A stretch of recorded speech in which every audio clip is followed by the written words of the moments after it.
ठाकुर जी को जब भी पुष्प चढ़ाया जाता है तो पुष्प कैसे, ये सीधा है ये उल्टा है। भगवान जी को कभी उल्टा पुष्प नहीं चढ़ाया जाता। कई लोग ऐसे चढ़ा देते हैं, ऐसे पुष्प नहीं चढ़ाए, ऐसे फेंकना, ऐसे नहीं। देखो एक ऐसे लोग चढ़ाते हैं, ऐसे आप बैठ जाओ, सब लोग बैठ जाइए। देखिए कई लोग पुष्प कैसे चढ़ाते हैं भगवान को, ऐसे ऐसे, ये गलत तरीका, ऐसे नहीं चढ़ा, ये अभद्र है। भगवान को पुष्प सदा ऐसे, हे नाथ स्वीकार कीजिए, ऐसे बड़ी श्रद्धा से नाथ हमें स्वीकार कीजिए इन पुष्पों को। सीधा, उल्टा नहीं, पुष्प उल्टा नहीं चढ़ाने चाहिए, सीधे। कहीं भी चढ़ाओ, कभी भी चढ़ाओ, किसी भी पूजा में पुष्प सीधे ही चढ़ाने चाहिए।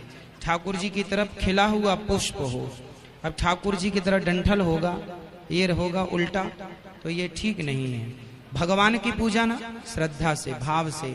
हमारे ठाकुर जी सब देखते हैं, सब समझते हैं कि आप किस भाव से कर रहे हैं, आपके करने के पीछे का भाव क्या है। भगवान सब जानते हैं, भगवान से प्यार करना चाहिए। भगवान केवल प्रेम को समझते हैं, है ना। इसलिए जितना प्रेम हो, जितनी श्रद्धा हो, कुछ मंत्र ना आए तो पुष्प उठाओ, श्री कृष्ण ये चढ़ा दिया, कृष्ण, श्री राधा राधे श्याम ऐसे चढ़ाओ भगवान का नाम, श्रीमन्नारायण सीताराम, श्रीमन्नारायण श्रीमन्नारायण चरणौ शरणं प्रपद्ये, श्रीमते नारायणाय नमः। कोई भी मंत्र ना आवे, आपको कुछ ना आवे तो कुछ भी पानी जल चढ़ाओ तो श्रीमन्नारायण श्रीमन्नारायण, श्री कृष्ण सीताराम सीताराम, राधे श्याम से पुष्प चढ़ाओ, तुलसी चढ़ाओ। भगवान नहीं जानते कि आपको मंत्र आता है कि नहीं, आप ज्ञानी है कि नहीं।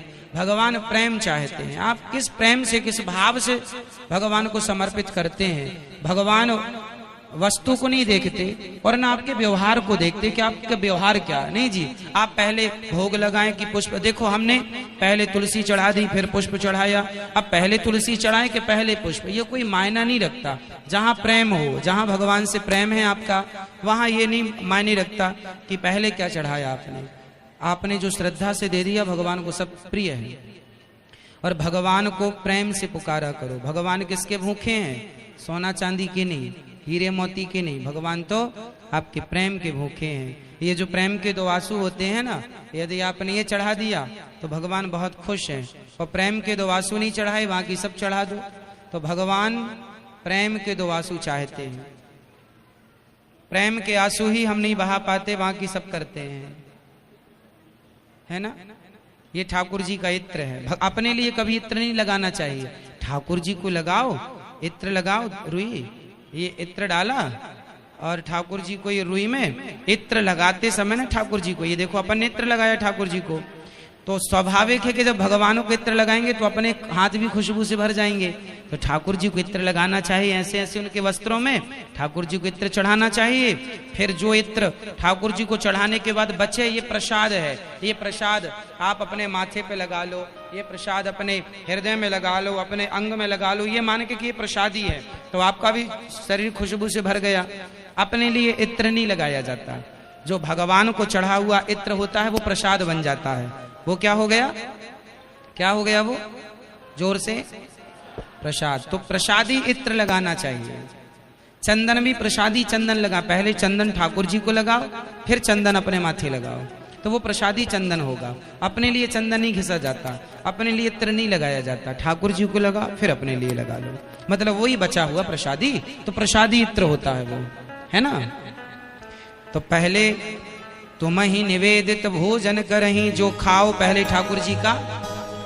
अगरबत्ती नहीं जलाना चाहिए, अगरबत्ती में बांस होता है, और बांस हिंदू धर्म में हम लोग बांस की पूजा करते हैं, वंश पूजा।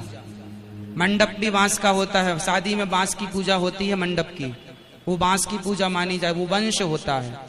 तो बांस की पूजा करते हैं, बांस को जलाया नहीं जाता, अगरबत्ती में बांस होता है।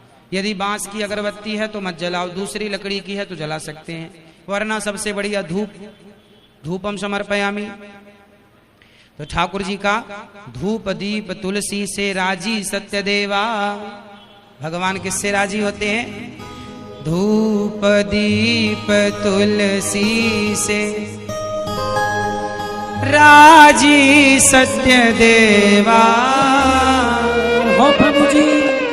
राजे सत्यदेवा।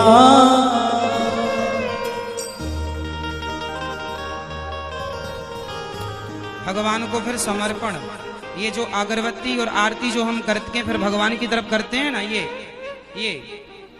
इसलिए कि हे नाथ आप स्वीकार कीजिए, हे प्रभु स्वीकार कीजिए, इसलिए ऐसा किया जाता है। ये विधान है शास्त्रों का,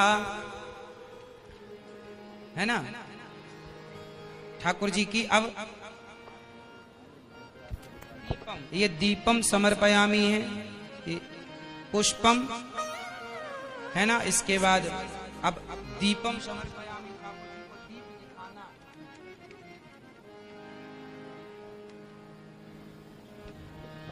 दीप, हर क्रिया के बाद आपका हाथ धुलना